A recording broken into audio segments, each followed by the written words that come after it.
코로나 감염, 격리 때는 목만 아팠는데 7일 뒤부터 더 심한 증상이 지속되더라. 안녕하세요. 설명일장이에요. 약장TV입니다. 코로나 감염 이후에 4주 이상 기침, 피로감, 호흡곤란, 통증, 뇌안개 등이 지속되는 증상이 포스트 코로나 증후군, 다른 말로 롱 코비드라고 부릅니다. 영국 통계청 설문조사 결과에 의하면 코비드 감염 2-3개월 후에도 20-30%가 여전히 계속해서 기침을 호소하더라, 이렇게 조사 결과가 나왔습니다. 실제로 코로나 감염 이후에 약 50% 정도가 피로감을 호소한다라고 하고요. 약 40%는 호흡 불편함, 약 20%가 여기저기 통증, 약 20% 정도는 기침, 약 15% 정도는 후각 기능 저하, 그러니까 냄새 맡는 기능이 떨어진다라고 하고요. 약 12% 정도는 건조 증후군, 피부가 건조하거나 입이 건조하거나, 약 10% 정도가 미각 기능 저하, 그러니까 맛을 느끼는 기능이 떨어진다라고 하고요. 약 10% 정도는 기침은 없는데 가래가 그렇게 나온다라고 합니다. 그래서 포스트 코로나 증후군은 2-3개월 이상 지속되는 마른 기침, 코로나 이후에 목이 불편하다, 가래가 계속 나온다, 호흡이 곤란하다, 코로나 이후 계속되는 피로감, 허약함, 각종 통증들, 이런 것들이 다 나타날 수도 있고 한 가지만 나타날 수도 있습니다.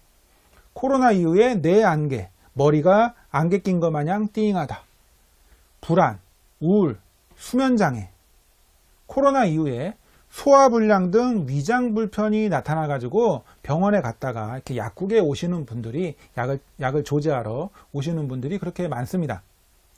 그리고 코로나 감염 그 당시에 증상이 심하지 않았던 분들도, 그런 사람에게도 후유증이 많이 생기기도 하는데요. 코로나 감염 당시에는 별거 아니었는데 다 낫고 나서 증상이 더 심해졌다 라고 이렇게 말씀하시는 분들이 많이 있습니다.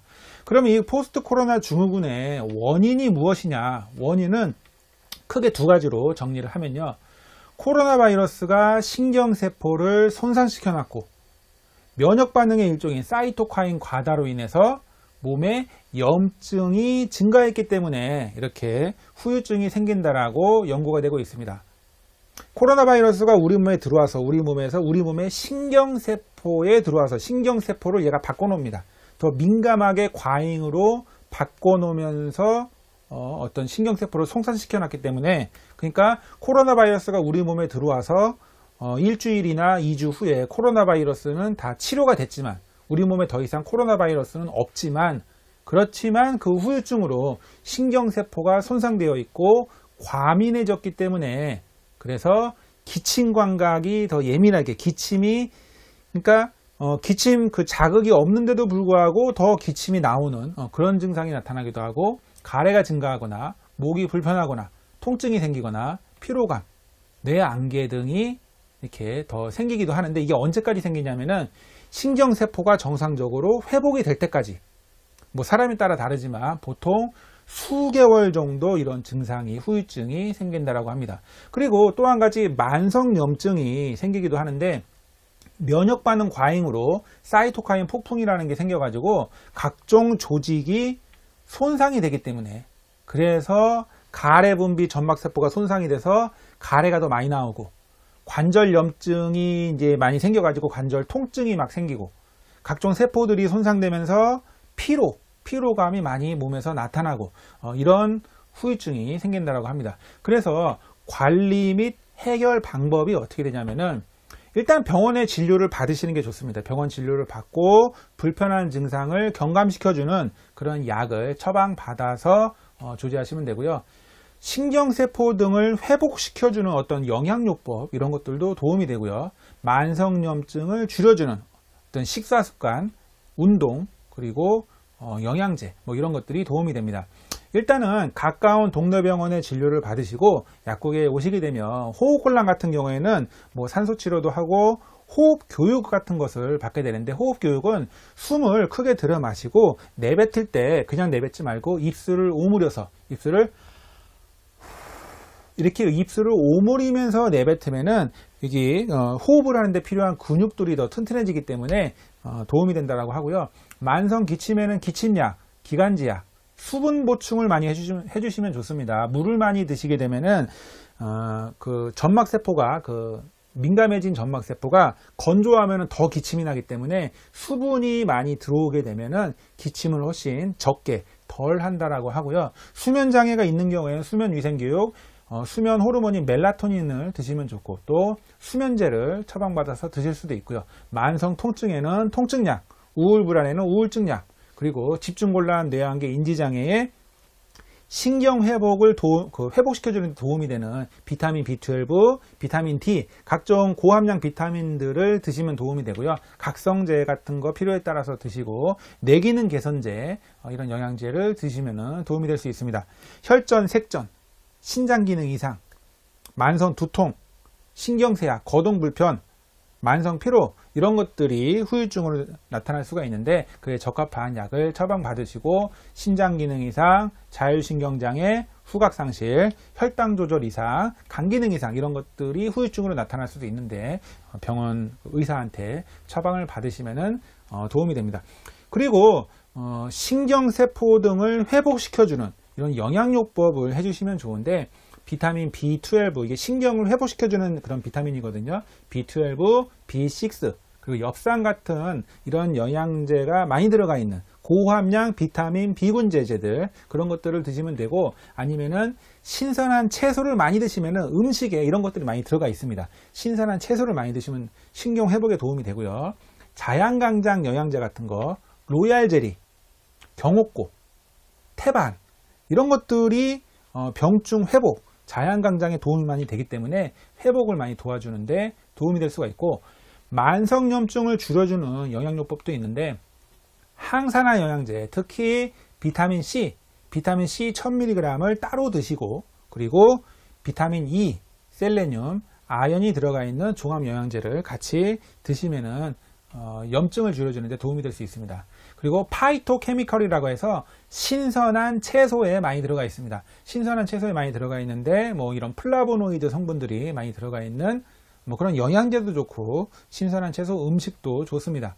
이렇게 만성적인 영양요법을 해주시고, 좀 더 자세하게 하나하나 말씀을 드리면은, 후유증으로 피로나 피로감을 해소하기 위한 방법으로는 신선한 채소가 신경세포를 재생시켜주기 때문에 거기에 비타민 B6, B12, 엽산 이런 게 많이 들어가 있기 때문에 많이 드시고요. 그리고 해산물에 피로회복에 도움이 되는 타우린 같은 게 많이 들어가 있습니다. 그래서 신선한 해산물을 많이 드시고요. 수분을 많이 보충해 주시고, 피로하다고 해서 가만히 있으면 더 피곤하고요. 움직여야 됩니다. 움직여야 되는데 천천히 살살 운동을 시작해 주시고, 규칙적으로 운동해 주시고, 요가 등 균형 운동을 좀 많이 해주시고, 병원 약국에서 약을 처방받아서 드시고, 영양제 드시고.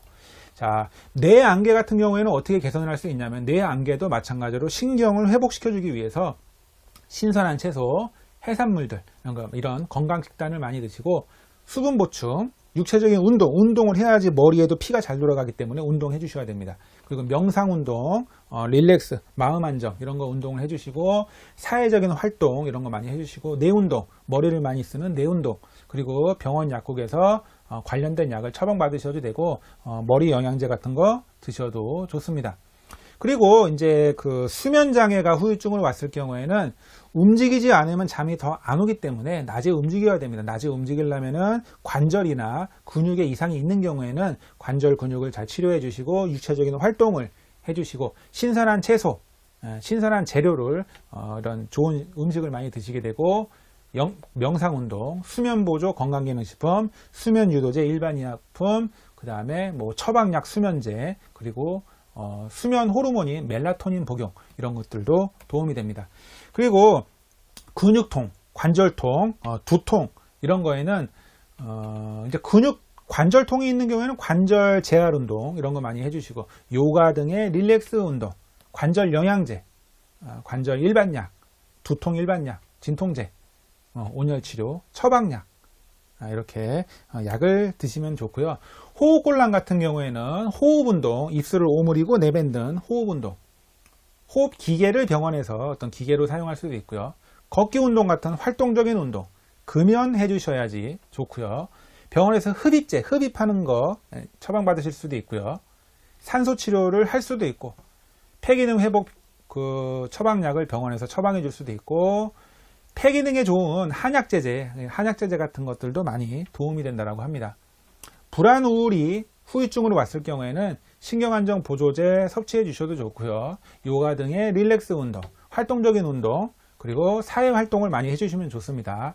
필요한 경우에는 정신과에서 심리상담도 해주시고요. 처방약 복용해 주시고, 그리고 잠을 잘 못 자는 경우에는 불안, 우울이 더 심하기 때문에 수면장애를 적극적으로 치료를 하는 게 좋습니다.